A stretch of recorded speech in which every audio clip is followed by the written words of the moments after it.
Hi అండి, welcome back to Usha ముచ్చట్లు and రుచులు. నేను మీ ఉషా. ఈరోజు నేను సరికొత్త వీడియోతోటి మీ ముందుకు వచ్చేసానండి.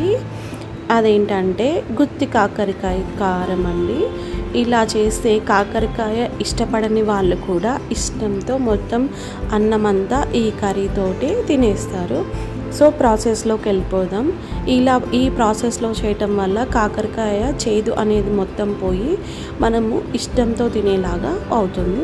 ఫస్ట్ ఇలా లేతగా ఉన్న కాకరకాయలు, చిన్న సైజులో ఉన్న కాకరకాయలని సెలెక్ట్ చేసుకోవాలి. మనము ఇలా తీసుకున్నాక పైన కొంచెం పీలర్ తోటి పైన స్కిన్ని పీల్ చేసేసి 1-2 సార్లు మనం వాటర్లో వాష్ చేసుకున్నాక ఇలా వీడియోలో చూపిస్తున్నట్లు కొంచెం ఘాటు పెట్టుకోవాలండి.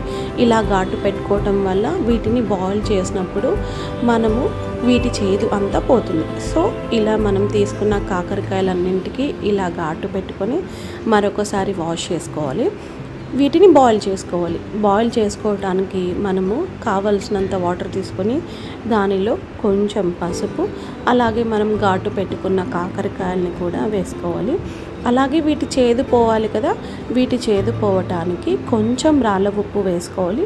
అలాగే కొంచెం చింతపండు వేసుకొని ఈ కాకరకాయ అనేది మెత్తబడేదాకా ఇలా ఉడికించుకొని రెడీగా ఉంచుకోవాలి.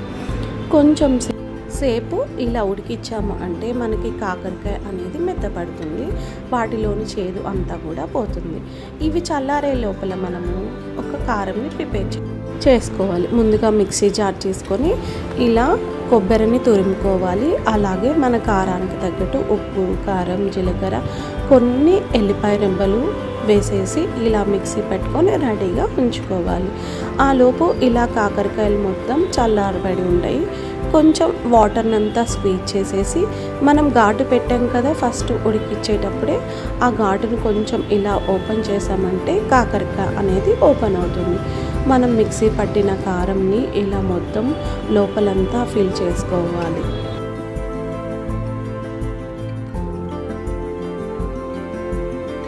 ఇలా అన్ని కాకరకాయల్ని ఈ కారంతో మొత్తం ఇలా ఫిల్ చేసుకొని రెడీగా ఉంచుకోవాలి. తర్వాత వీటిని షాలో ఫ్రై చేసుకోవాలి. ఒక బాండీ పెట్టుకొని కొంచెం 1 to 2 టేబుల్ స్పూన్ ఆయిల్ వేసేసి మనం ముందుగా ప్రిపేర్ చేసి పెట్టుకున్న ఈ కాకరకాయలన్నింటినీ ఒకదాని తర్వాత ఒకటి మొత్తం ఇలా సెట్ చేసుకోవాలి. పైన కూడా కొంచెం ఆయిల్ వేసుకొని మనం వీటిని షాలో ఫ్రై చేసుకోవాలి.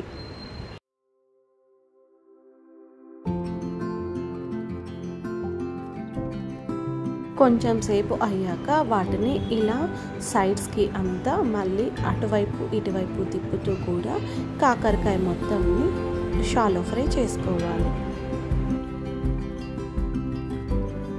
అవసరం అనుకుంటే మరో 1 టేబుల్ స్పూన్ ఆయిల్ ఇలా వేసుకుంటే కాకరకాయ మొత్తం ఫ్రై అయిపోతుంది.